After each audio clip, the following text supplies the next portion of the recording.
Mr. Kaczynski here, working on Skill 4 in Section F of IXL's 8th grade Math, Exponents and Roots. Today, dealing with negative bases, as in the -1 is a base and that -3 is a base.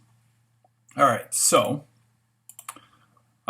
really nothing changes. When we have -1 in parentheses squared, it means -1 times -1, which if we know our multiplication rules with signs, positives and negatives, we know a negative times a negative is a positive.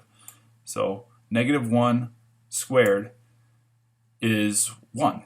All right, but this is a little bit different because this doesn't really say -3 squared.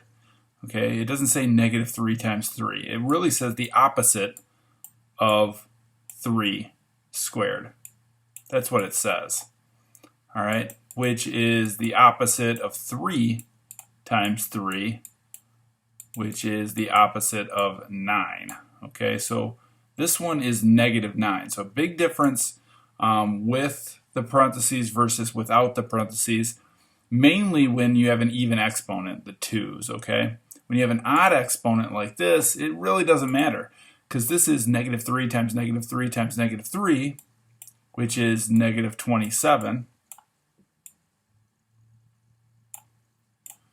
But down here, this is the opposite of 5 times 5 times 5. So 5 times 5 times 5 is 125.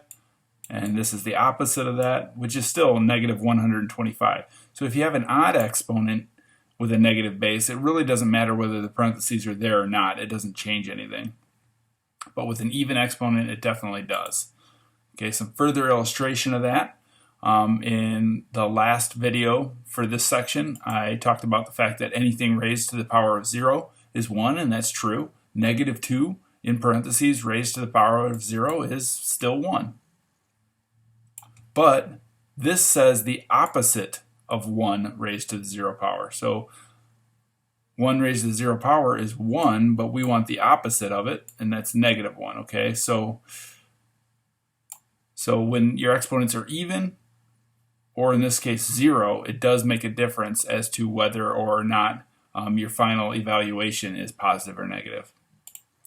All right, so one more time, this is probably the toughest thing here, is this idea of even exponents with a negative base. -4 squared, that's -4 times -4, which is +16. And this is the opposite of 2 times 2, opposite of 2 squared, so it's -4. All right, so play around with that in IXL, evaluating exponents with negative bases, and let me know how it goes. Good luck.